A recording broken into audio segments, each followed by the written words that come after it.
बिस्मिल्लाहिर्रहमानिर्रहीम। अस्सलामुअलैकुम। चटपटा रंगीन में मैं हूँ आपकी शेफ अफशा नसरुल्लाह। यकीनन आप सब खैरियत से होंगे। व्यूवर्स, आज हम बना रहे हैं बीफ दो प्याजा। इसके लिए हमने 1 किलो गोश्त लिया है और इसको कुकर में डाल लिया है।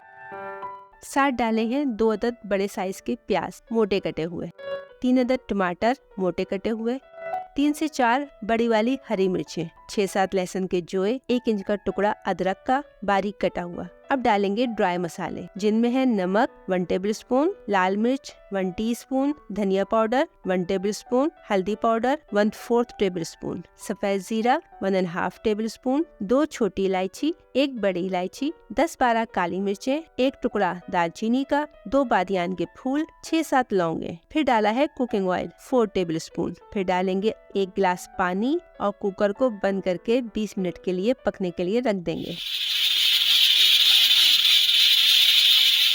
20 मिनट बाद कुकर की गैस को रिलीज कर दें। ये देखें, गोश्त गल चुका है लेकिन थोड़ा पानी बाकी है।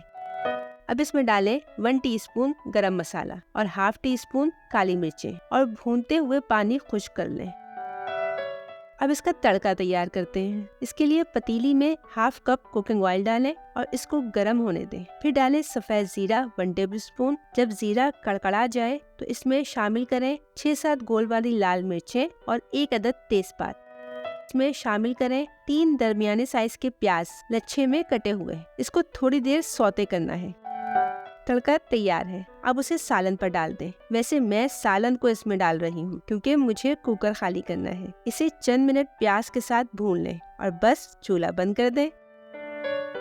बीफ दो प्याजा तैयार है। इसे पराठे, चपाती या नान के साथ खाएं। लेकिन जाने से पहले मेरे चैनल को सब्सक्राइब, लाइक और शेयर जरूर कर दें। मुझे दुआओं में याद रखें। फिर मिलूंगी किसी नई और मजेदार रेसिपी के साथ। अल्लाह हाफिज।